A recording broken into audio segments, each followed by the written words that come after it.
everything. And then we'll sit just a couple of minutes of Zazen, and then I'll turn everything over to you to talk as long as you wish. Excellent.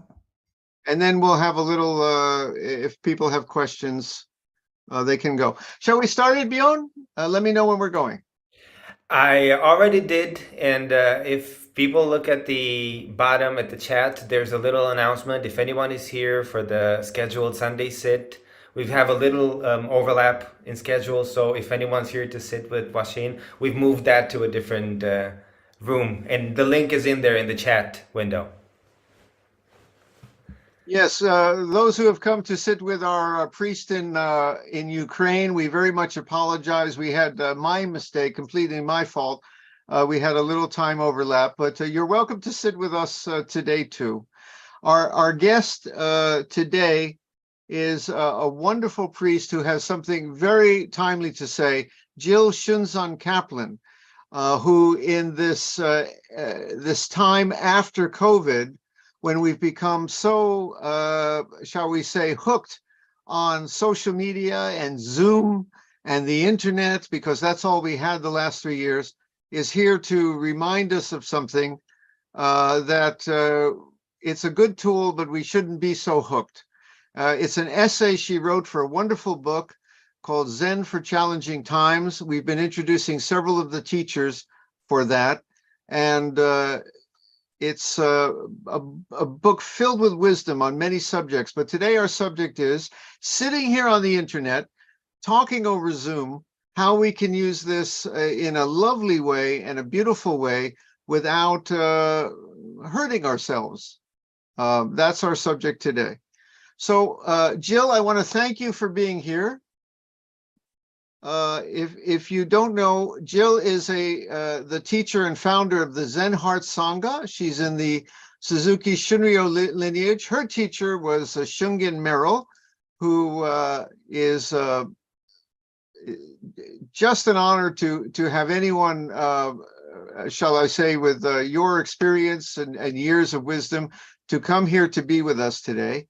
What I'd like to do, if I may, is have us sit just a couple of minutes of Zazen. I'll ring the bell, sit where you are, and we'll begin. Before we do, I'd like to say one of the wonders of the internet, though, this is a good thing. Right now, I'm looking around. We have Tokan, who's in New Zealand. We have Koun, who's a Soto priest, excellent fellow, in Brazil, right? We have several people from the United States. I see one person from the UK, Bion is in Spain, and I'm in Japan. So this is a good thing about the internet. But let's sit for a couple of minutes. I'll ring the bell, and then I will turn things over to Jill for the rest of today. Also, hi, Kotoku. Nice to see you.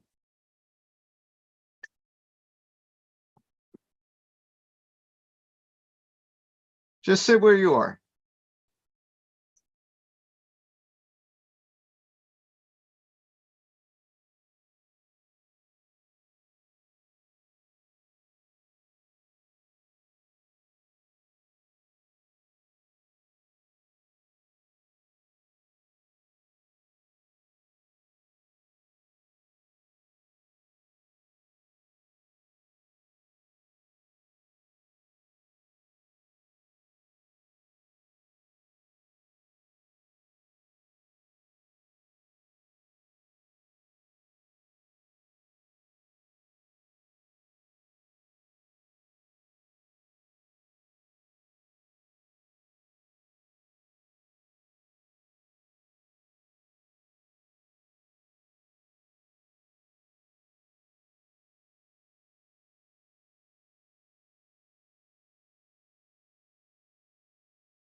All right.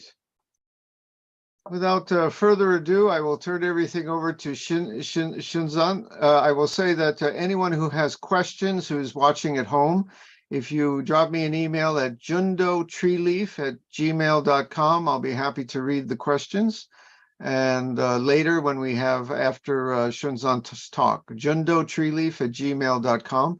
Jill, thank you very much. It's all yours. Thank you. Thank you very much, Jundo. And as we say now on Zoom, good morning, good afternoon, good evening. For some of you, I know it may almost be good night. So I want to first correct something just to make sure I'm not here under a false advertisement or anything. I'm not the founder of Zen Heart Sangha. My teacher, Misha Shungan Merrill, founded Zen Heart Sangha. I think we started in 1995 and officially became a nonprofit in 1998. I did receive Dharma transmission from her in 2013 and continue to teach with her there with our Sangha. It's a very small Sangha. I think maybe 15 to 20 active members. And the numbers go up and down. But during COVID, and this is one of the things I was saying to Jundo before we started, I'm very grateful for technology. We are all, although we are in the midst of Silicon Valley here in California, I would say most of the people in our group, a few people are techies, but I would say we're more technophobes. And when COVID started, I had the bright idea, well, let's do it on Zoom. And most people said, oh, no, we can't do that. But I think it really saved us. It saved us as a community. It saved many of us who are older and some of us living alone, and really gave us a lifeline and connections, which we continue. We have Sangha members we used to bid farewell to for half the year, two of them who live in Hawaii half the year. Now we don't have to say goodbye to them. We continue to have a hybrid Sangha. So there is much to celebrate and be grateful for with technology. But I think, as you're all aware, there are also many pitfalls and many misuses, I think, especially in terms of what our practice is and what our practice guides us towards in terms of right speech, right action, right meditation, all of these things which can be very challenged by the technology that we have today. So Jundo, when you first asked me to talk, and thank you very much to invite me, about what I had written for the chapter in Zen in Challenging Times, I really had no clear idea what I had written there. I knew it was something about technology, and I was concerned that perhaps it was woefully out of date. I did go back and reread it. I found actually a lot of it was still quite pertinent, and sometimes even more so. I focused, and those of you who read it, I won't bore you with all of it because I really want to move on a little bit from it, and I really want to engage all of you. I want to hear your experiences with technology and with Dharma. And I know particularly this is an online Sangha, so you probably have a lot to teach me. So I found when I went back and read what I had written that I had focused a lot on the ways that technology teaches us to be distracted, and it really turns up the volume on the hindrances, on desires, on wanting things, everything right now. As that movie goes, everything, everywhere, all at once. We want it all at once. And I was interested in how the Eightfold Path applied. Is it dated now? Or are these pillars of practice still relevant to ending suffering? So I noticed in the news last week one story which really brought home the issue of distraction. It was about a young boy, I think he was 12 or 13, on a bus in Michigan. And the bus driver, I think he had a heart attack or he passed out for some reason. And everybody on the bus, all of the teens on the bus, were on their phones, except for this young boy, because his parents didn't allow him to have a phone. So he noticed that the driver had fallen, had lost consciousness. And he ran up to the front of the bus and he put the foot on the brakes and he steered the bus to safety and he saved everybody. And a lot of the children on the bus were, very surprised. They said, "Oh my goodness, I was listening to my music. I didn't notice anything happened." But because he didn't have a phone, he noticed what was happening. And he said, "My parents don't let me have a cell phone. They're very old school." And then the punchline to the story was that his parents said, "Well, we think we'll still wait a little longer before we let him have a cell phone." So this is it's kind of an extreme example, but I'm sure many of you have had the experience of walking down the street and having somebody almost bump into you, or listening to conversations that people are having on their phone that really are private, but everybody in the area can hear them. And another story, which I think goes to the issue of addiction, which I also talked about in that chapter, about how we turn to our cell phones, we turn to our media to soothe us when we're lonely or sad, and we're never really alone. However, the statistics are, and this was a story, an update of a story in the media about the evidence of what is causing the rise in teen depression and suicide rates. And according to this story, it was just on NPR this week, it's directly correlated with the introduction of the smartphone. Really no great surprise. So I felt when I wrote the chapter, and I still feel, that this path is necessary more than ever. At that time, I wrote, "The opportunities that lay practice presents, as well as the challenges, hold the potential for healing self and others. In the midst of our cyber-driven life, demands of speed and instant replies and media overload can be mitigated by attention to right view. That all of this is a dream, and we needn't be driven by it at all. The demands are mitigated by the essential connection between meditation practice and Buddhist ethics, arising out of right action, right speech, right livelihood. Basing our everyday life and everyday practice on the faith that we are Buddha changes us and changes others around us. The answer is to renew our determination to practice in this way, moment by moment." So that's what I wrote then. And as I say, I wrote a lot about the hindrances and the Eightfold Path in general.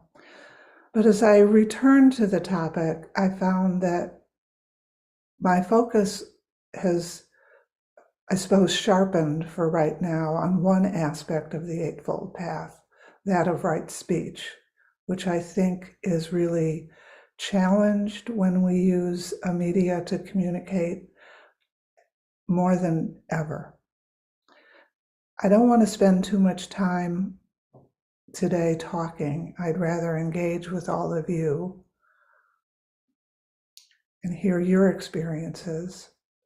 But to get started on this topic of right speech, I want to just note 2 points.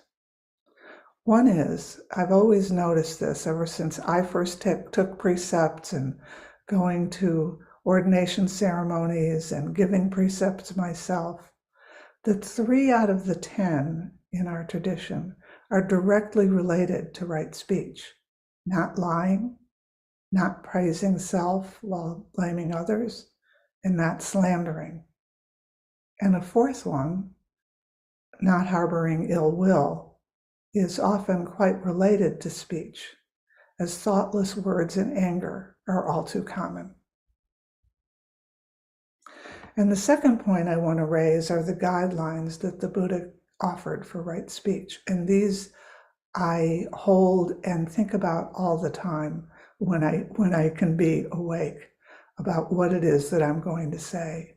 What the Buddha said was to ask yourself 4 questions before you say anything. And I dare say if I really followed this practice, I would say a lot less, which might be a good thing. The first one is to ask yourself, is it the truth? And we can't ever know that, so I don't know how far to go. We can't get very far. Is it the truth? We never really know the full truth.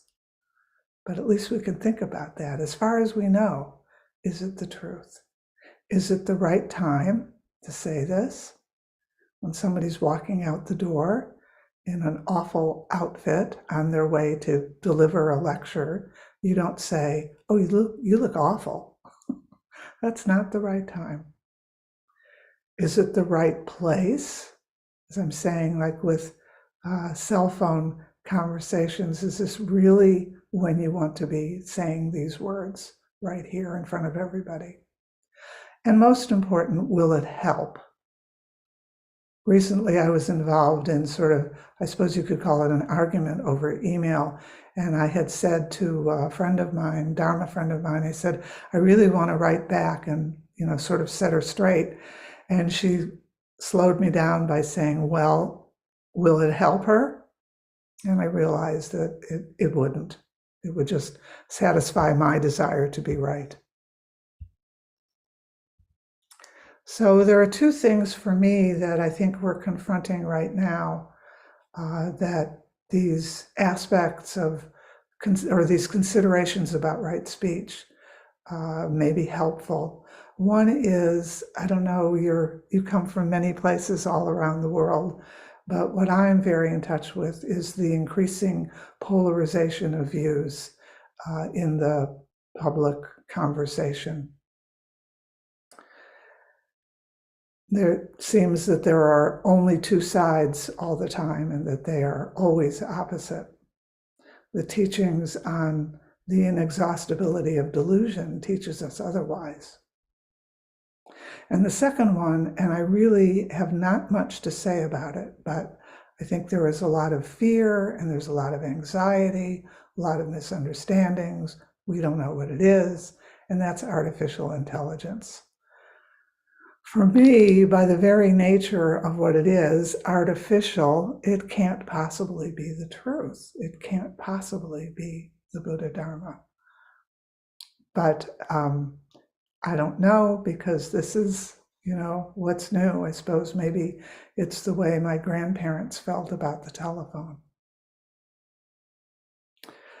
So, as I say, I'd like to hear from all of you how it is you engage on social media. Do you consider the Dharma? Do you consider your vows, for those of you who have taken them, when you're sending emails? I always like to say that's what my draft box is for, so I can go back and consider whether it's the truth, etc. Where is it? Or do you find the Eightfold Path on social media?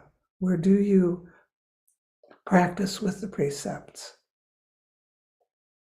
Is paying attention to any of the teachings and which ones are helpful?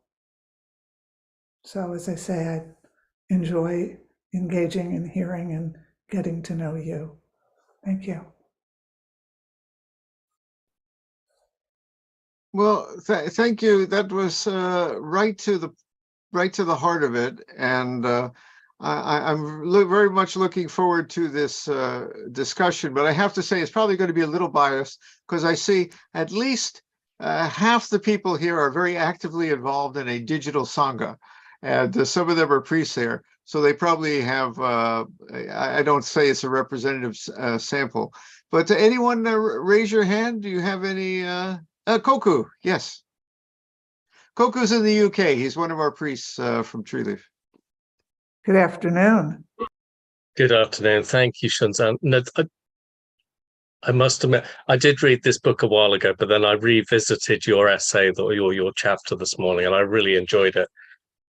Because I think it is such an important question, not just for us as Dharma practitioners. I've got children in their late teens, early 20s, and this is something I've had to deal with them. I'm sure most of us here, this is something which has come into our adult lives.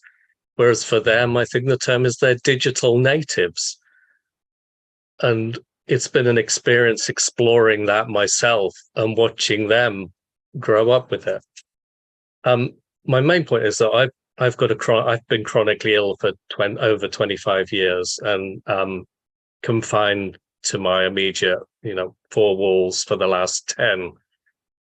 So most of my human interactions occurs online. And the notion of right speech has been such an important one for me and developing that.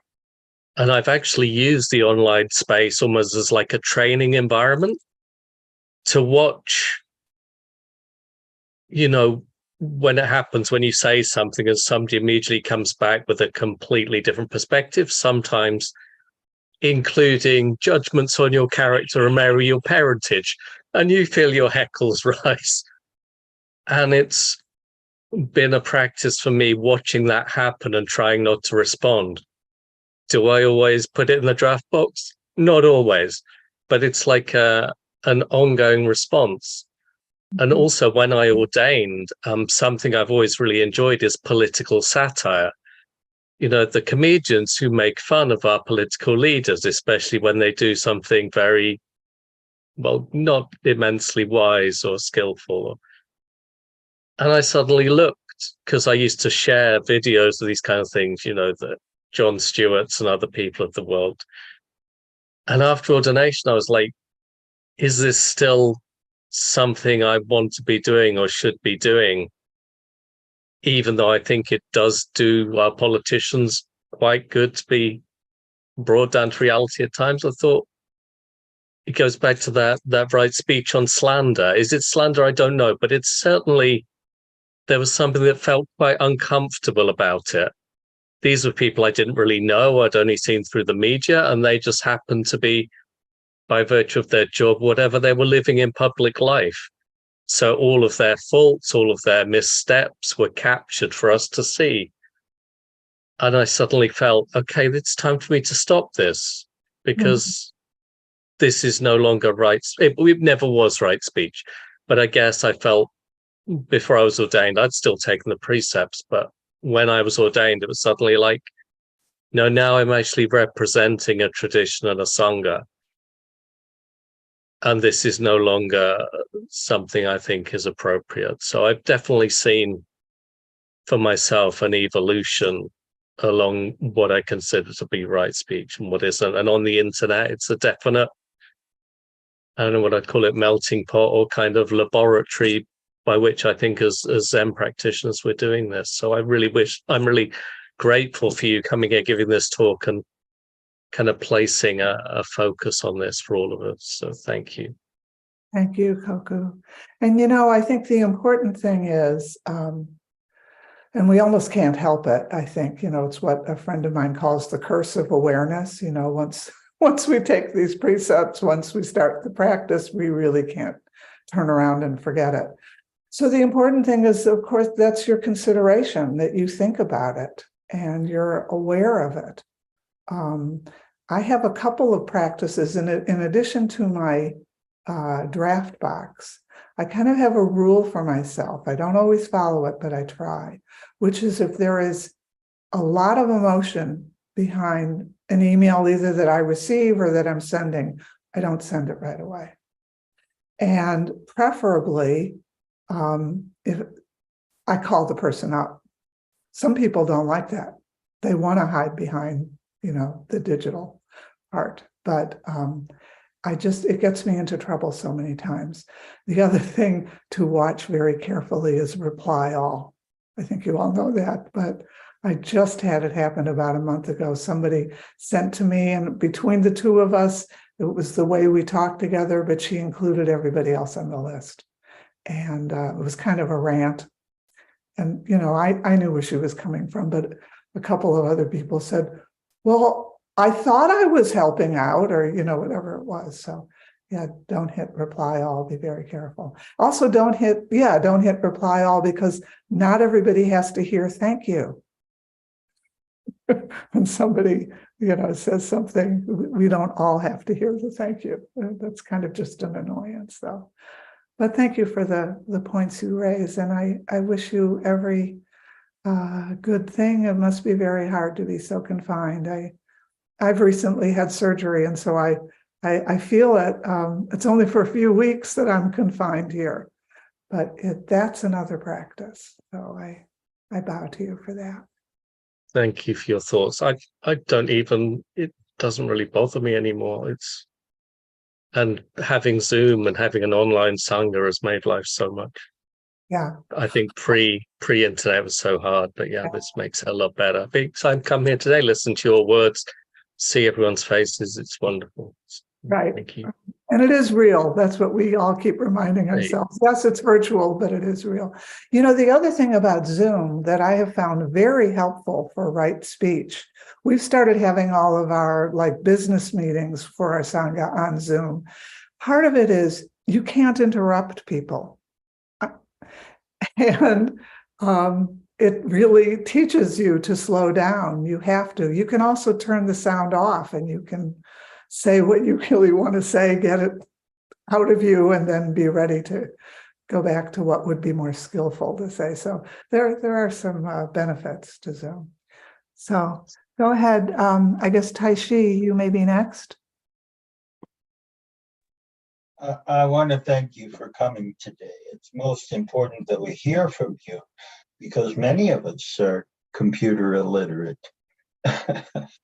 My daughter is 34 years old and completing a PhD at Washington University in St. Louis. At one time, she lived in Japan for a year, or longer, 4 years, 5 years. She was a teacher there, teaching team teaching with Japanese women and men, no, primarily women. And she, in her first year, was quite depressed, to the point where she sought out therapy on the internet, on Skype at that time, long time ago, actually, by our standards. And had it not been for Skype, I believe she would have been much more depressed. She was depressed to the point of having to take medication. And because we were in communication with her weekly, every Saturday night for us was family night on Skype. And we would sit for an hour and a half, 2 hours, conversing about what had happened to us. Now, I'm fully retired, and I'm 71 years old. And I value every moment I have with her, because I'm not going to be around too long. And I too suffer from two diseases, ankylosing spondylitis and bipolar disorder. I've suffered from bipolar disorder since I was 22 years old. So you see, I was told at that time never to have children, never to have a family. And out of that, I went to graduate school and earned 3 advanced degrees. And one of them made me important, I think, to this Sangha, Treeleaf. I became a poet laureate, and I have. Taishi, you're very important to our Sangha. Thank you very much, Jundo. I thank you. I am only a lay person, but I've taken vows. And those vows have been meaningful to me, especially 2 vows. The first one is telling the truth, because I had a big problem with my disease, bipolar disorder, of exaggerating the truth and going in a dozen different directions. And the other one was anger. I was very quick to anger, and my wife is quick to point this out. Now, we have been married this year 41 years, and I was told never to marry as well by these old psychiatrists who thought they knew everything. I went against the grain. I did everything I was not supposed to do. First of all, I went to graduate school. Taishi, if I may say, I think our Sangha has been very good for you. It was a way to reach out to people, for you to make friends. When there were times you weren't feeling well, we were able to be there with you, and you are always there with us. You lead one of our sittings, and I want to thank you for that. One of the things I want to end with is that I had a brain tumor not long ago, about a year and a half ago, and this Sangha was there for me. People said metta daily sometimes. I know Junlo did for sure. And also my friend Koku, who has become a dear, dear friend to me. And we meet once a month on Zoom just to chat for an hour. Here I am. I watched him become a priest in training and also a priest. Of course, I didn't see the ordination. If I may say, Shunzan, one of the things our Sangha, I don't know, it's very controversial. One of the things our Sangha is leading on, there are people who have the calling to be priests, but never could go the usual route of training. I don't want to ask your opinion on it because it's a very controversial subject. But one of the things we're trying to do, people like Koku could never go through the usual route of training, but we're trying to provide them with legitimate training, recognizing that their illnesses, their suffering, their caring for individuals can be in other forms other than going to a residential practice. And it's very controversial. But this is one of the ways we're trying to use media here in order to open doors to people who would have them shut in the past. Taishi, if I may say, and Koku are two of our main cases, and I want to thank you, both of them. But I want to ask, if I may, Jill, to say a little more about something. I too have run into this ugliness that's on the internet, where things that you wouldn't say to someone face to face, for some reason, when you say it in writing, you can speak your heart. The worst things, you can insult someone. Do you have any advice on how to get away from this? Well, I don't know about getting away from it, but I do have, I think, some understanding. You said for some reason. And so I think it's important to understand the reason. When we are in a room with someone, we get a lot of feedback, not just facial. We get a lot of facial, but we get other feedback from people. We can feel and sense how they feel. I think we're getting better at that over something like Zoom, but we don't get that instant feedback. And we would never say, even on Zoom, to somebody's face, some of the things that we will write, because we don't even have that feedback. So we're kind of in a bubble, in our own ego bubble. And we don't have to think about the other person. Communication is about two people. It's not about one person. But because of the way social media has been constructed, it is just about me. So I think the important thing maybe for us as practitioners is to pause and ask for feedback. I wonder, but, by the way, I'm a psychotherapist, and I have, because of COVID, done a couple of, I don't usually do sessions over Zoom, but during COVID, I had to with a couple of patients. And it's really interesting to me and necessary, or over the phone, I've done it that way too, to stop and say, what's going on right now? When I'm in the room with someone, I know what's going on, or I better know what's going on. So I think just in general, Jundo, I would say slow down. Slow down, ask the other person for feedback. One little story about somebody many, many years ago, I saw somebody in my therapy practice who, let's say, was not very socially aware. And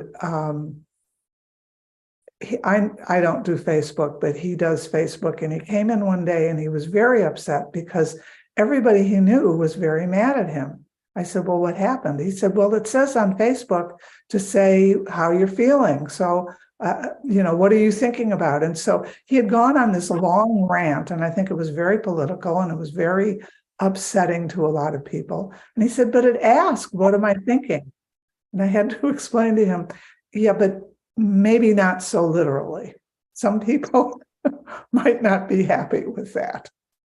If I may speak from our 16 years of experience at Treeleaf, we actually came up with 3 ways that work pretty well. We only have 3 rules in our Sangha, what I would call real rules. Number 1 is you have to sit zazen every day. Before you come to the forum, before you start babbling away, you have to sit zazen. And we also have the rule, leave the politics at the door. That was very helpful. But the other rule was very simple. Gentle speech has to be in the Sangha. And for that reason, I have expelled, I guess, or suspended about 1 person a year for the last 16 years, because people know in this place, you must speak civilly and gently, and you can discuss everything. Leave the politics at the door and talk about anything else. And it works. Yeah. So can you imagine if everybody who went on social media, the first thing they had to do was sit zazen for half an hour? How that would change our climate if people who got up there and gave, who were running for political office, if they were required to use gentle speech, I think we'd all be a lot happier. Anyway, I want to hear from some other people. And if you will excuse me, I just had surgery. I'm not supposed to sit for longer than 20 minutes. So I'm going to stand up while James talks. Thank you, James. Okay, Who's thank you, next? Jill. James is next. I'm calling you from Finland, and I used to enter the Sangha from Thailand. So I like Zoom, and I'm also an online teacher because I used to teach in the classroom, but it's kind of hard. I have some physical issues, but maybe I'll hit them. But to me, it's important. I like the human voice. I like the sound of the voice. I can read nuance. I can read, and because I love language, I'm an English teacher, and I do teach online. And I don't like texting, okay, because I don't know what you're really saying. And emojis, no. They freak me out. When someone gives me an emoji, I feel like I'm being disregarded. So anyway, or minimized, but I throw one in there sometimes. But I like the internet. For me, I love imagery because I'm a poet and an artist too, and I can send images to people and show pictures and use it for teaching. But I do sense that when I was in the classroom or physical presence of somebody, you can feel that.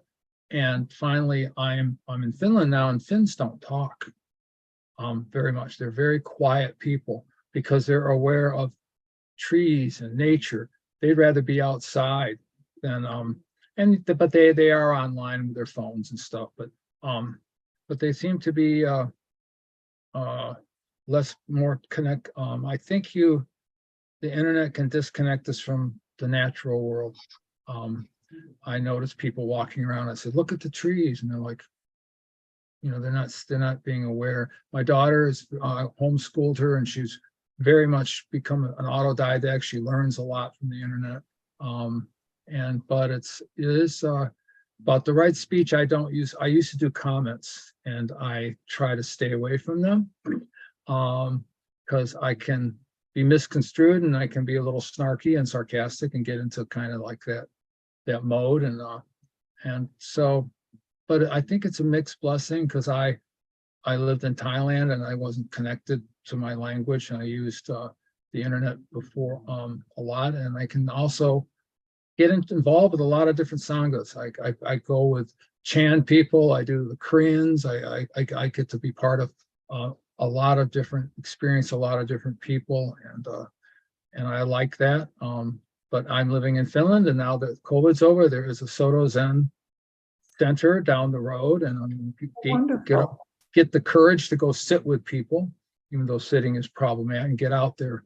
It can isolate us and can be kind of, I do think it has affected youth, but I don't know. I'm not a psychologist, so I don't know how it's affected. It's affected my daughter, but she's going to be going to school soon with other people. But it's being in proximity. I'll add one thing. Because Finns don't talk much. I'm staying with an RNBD, and I'm staying with someone who's a student of theosophy, and he's writing a thesis on Finnish religion, and he's just so happy to have someone to talk to. Well, I think So anyway, that's it's a mixed blessing. I've been able to connect with this Sangha because and I'm going to look forward to sitting live with people, because there's a certain presence that you can feel. So yeah. Thank you, Really, Jill. thank you for your experience, James, and especially bringing in the part about the natural world. I mean, there's a lot of evidence and there's just our own personal evidence that we feel better when it raises our spirits to be more in connection with the natural world. And I think that may be connected, not just the smartphone use by young people, but also, they've done, I don't know about other countries, they've almost done away with physical education. Recess is a thing of the past. And, children need to move and be outside and look for bugs. That was most of my childhood. Was looking for bugs. In Finland, they're outside all the time. Yeah. So that's so wonderful to hear. So I'm glad I'm here. I'm going to go out. I promise myself after this, I'm going to go outside. Yeah. I would love to visit Finland sometime. Thank you very much. Kudo, you're up. And you're muted, so you have to unmute. There you go. Good. Oh, you muted yourself again. Can't hear you. There you go. There you are. Good. All right. Thank you very much for coming and speaking with us today. It's a real pleasure and an honor. And so thank you very much for coming today. I just wanted to quickly share a paradigm shift I had a couple of months ago. I had often thought about the interactions online through the precepts related to right speech, much like you talked about earlier. A couple of months ago, I was reading a book by a recovering addict who'd found Buddhism, Zen Buddhism, and was talking about his experience. And one of the things that surprised me in there is that he talked about how online interaction can very much be like a drug. And that when you get back, you make a statement and then you come back and you check it and you check what somebody has said, and that little spark is just like that little spark of, taking another hit or getting another rush or another buzz. And so it just kind of changed how I thought about that interaction in terms of intoxication, right? It's intoxicating to go online and get the feedback. It's another hit, it's another buzz. And it just kind of changed how I thought about the interactions. And what was I getting out of it? You get revved up and you get emotions, and all kinds of things are related to those interactions that you go through. And again, they're sort of unreal because they're not like an interaction in person. So anyway, that was just a change for me about how I thought about what was going on. That these really kind of are intoxicating experiences, and it's important to step back from those. Yeah, well, Kudo, this is the way actually a lot of things about the internet were designed. I don't know whether consciously or unconsciously, but the strongest, the best way to shape someone's behavior, and this goes back to rat psychology, which was something I studied when I was in college. The strongest shaper of our behavior is intermittent reinforcement. And that's what email is. You know, we go and we check our email. We don't always have an email, but we might have an email. We go and look on Facebook and we don't always have new posts, but there might, and actually probably on Facebook, we always have new posts. And some of them might be good. Most of them probably are worthless. So it's, you know, yes, it is the addiction model. It's no wonder. And that's why, you know, something that I wrote in that chapter, and I am terrible about following my own advice. So please don't take my advice. But my advice was to spend a day without any internet, do that once a week. I am really sad and embarrassed to say that maybe I do that once or twice a year. And I'm just giving this talk and listening to all of you. It's renewing my determination to do it more often. It's amazing. I did have a period of time when I was traveling and I didn't have any internet, and it was so freeing. There's so much time. So I recommend it to myself. I can't see Nange. Am I saying that right? I see Cohen has a Hey, question. went away. Cohen. Thank you, Shunzan. About what you said, to pay attention when talking or writing on the internet.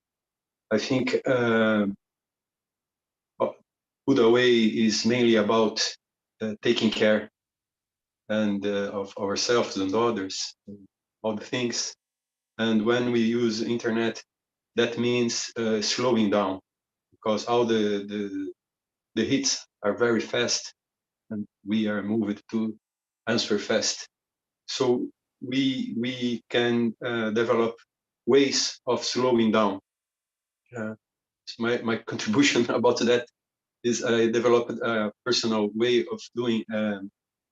First, avoiding instant messages. Uh-huh. In daily life, we don't talk to anyone anytime. We have to meet somebody, talk. So we can't write to anyone at any time. And to avoid that, I when the subject is sensitive, I don't know the words, sensitive or delicate, Yes. I send the email to myself, and also the message to myself first. So I write the mail and send to me. Then I receive sometimes my email and I read, and maybe I can feel the way the other person would feel receiving. And most of the time I have to trash it because Great idea. Great idea. a little angry. Also in Telegram or WhatsApp, we can do that.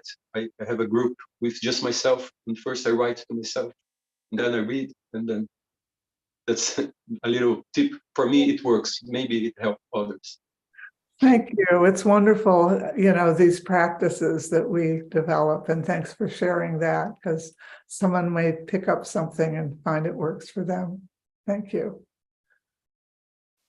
We had a question from someone at home, and I'm not clear on the person's name. I think it's Jip, but they wanted to know, Jill, do you think you could go back to 20 or 30 years ago, and was practice better than in the 70s before you had all this stuff? Oh, you know, we all become our grandparents, don't we? You know. By the way, I said 20 or 30 years ago. It's 50 years ago in the 70s. Yeah, that is 50 years ago. I could go 20 or 30 years back, but yeah. You know, of course, it always seems that way, but that's just a delusion. And I think in folly to say, oh, it was better then and it's worse now.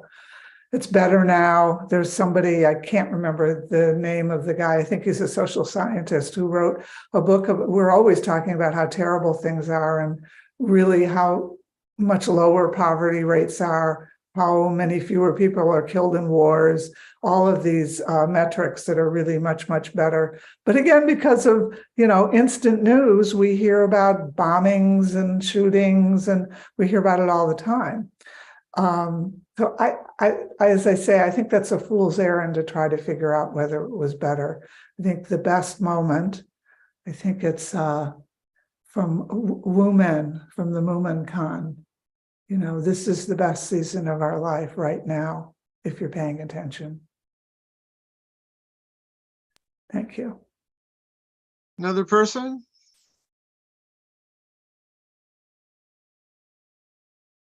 Bjorn. Bjorn. Thank you. I've seen my interaction with social media completely change during the years.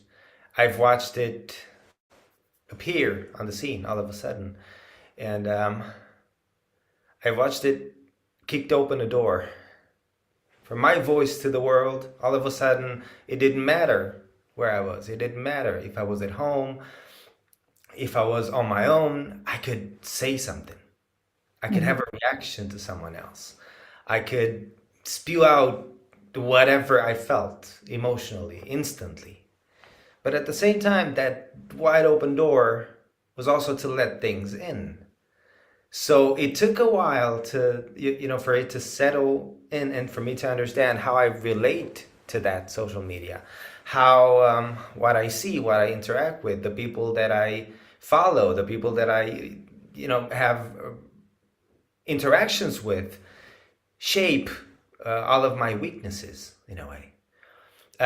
It feeds into the anger, it feeds into the sadness, it feeds the desire, it feeds everything, like it exacerbates everything. So I've watched myself change with the social media, and especially after receiving the precepts and looking at myself and going, is it really necessary for me to say that? Do I really need to reply to that person? Am I doing it because I have something important to say, or am I doing it because I really want to say something to you? And I noticed that I just wanted to shut up. And also it made me want to go back, look at my history of things I've said and say, is this the person that I would like myself to be? Is this how I want to present myself to the world? And then and it's happened, someone ends up all of a sudden at one of our Zazenkai at Treeleaf, and here I am, rocking the Rakusu and, being all zenny. And that person goes, I saw you on Twitter. You were being a total, I don't want that. So I've seen all of that change to the point where most of the time, I just want to go, delete all my history, everything, remove. So it's fascinating. What beautiful observations you are able to make. And isn't it amazing what practice and what the precepts, just how they guide us to start to notice those things. I enjoy hearing that. Bjorn, what does your name mean? It means beautiful sound. Beautiful sound, how appropriate. Here you are paying attention to those sounds. Yes, yeah, thank you. And it's something also I've learned. I'm a third child in a family of a lot of very verbal people. And so I had to work really hard to be heard. And over the years, what I've learned through practice is, I think a little bit what you were saying, Bjorn, that I can wait. I don't have to be the first one to jump in. And I sort of play a little game with myself of, let's see if someone else will say it. Then I don't have to. And it's really kind of interesting. Most of the time, I don't have to. So, thanks very much. I think we're starting to come towards the end of the evening. Anyone have any pressing, anything more? We can take, who's got their hand up? Wave. No? Nenge was trying really hard. Yeah, Okay. Nenge had his hand up. Oh, Nenge, I don't see it. There you go, Nenge. Go ahead. Good morning, everyone. Good morning, Shunzan, and thank you so much for the gift of your morning. I had a couple of points, mostly about slowing down, that I wanted to make, and they were made beautifully by yourself and Cullen during the natural course of the conversation. I think that what I would add to that, why do we slow down? Why do we need to slow down? You know, the big problem to my eye is this ultra fast communication and what it doesn't allow time for, which is brain processing, mental processing. And we need that. We need that in our interactions. And what is something I observe in social media, social responses, even email, is it seems to push me for the need for urgency in reply. And a technique that I use when I'm starting to feel a little pushed to reply or a little urgent, or like I need to get this out there, I feel like it's circumventing my need for that processing, me saying, I want to get this out there before I process it. And so a technique that I have started using is if I start to feel a little heat from the conversation, I pick up a pencil and I pick up a piece of paper and I write my response as though I were writing a letter back 30 years ago. And I think probably as a psychotherapist, you're well aware that when we write things by hand, when we pick up a pencil or a pen and write in script on paper, the neuronal processes are different than when we're typing. Yeah. And, you know, so that's simply a technique that I use. I need to give myself time to process, and we don't all process at the same rate of speed. I think of myself as a slow thinker. And that's all I wanted to say. Thank you. Yeah, thank you. That's so important. And that's another thing, I'll go back to what you asked before, Jundo, and was it better 20 or 30 years ago? And one aspect, I think, for children don't learn to write anymore. They don't have to. They have their computers and their iPads. And what they're missing is part of what you're talking about, Nenge. You're missing this, slowing down and really engaging in a way with yourself. It's also a lot of brain connections that are really vital to development that don't happen. So I really like that writing. That is really important. I know that most of what I have written throughout my life, I've told my family, please to burn all my journals because it's just such drivel. But it was so important at the time that I wrote it, not because anything was meaningful or important, but just for the process you're talking about. Thank you. I know Jill has other places to be, and so I'll just say, anyone have anything pressing before we go? Now's your chance. I just want to quote one line from Mary Oliver. I had it written down. I can't find it now, but I'll say it the best I can, which is something along the lines of listening. Are you listening and paying attention just a little bit, and calling this a life?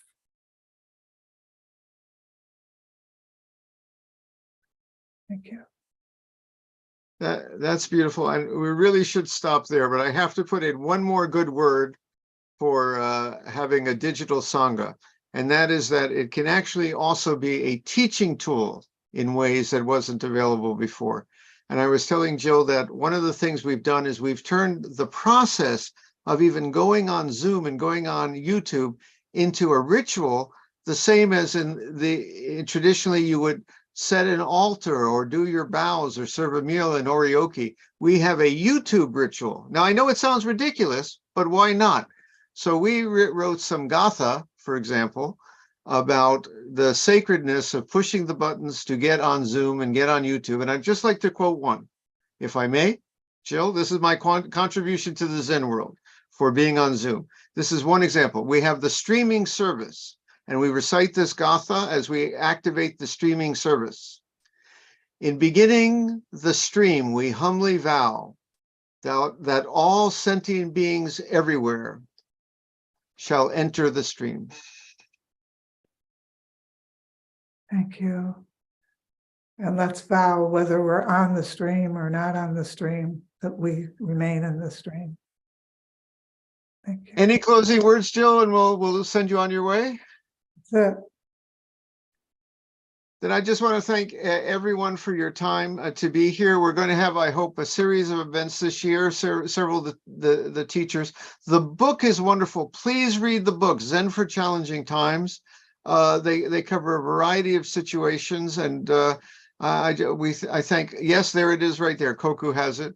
And I just want to thank you all. And Jill, thank you for making time for us.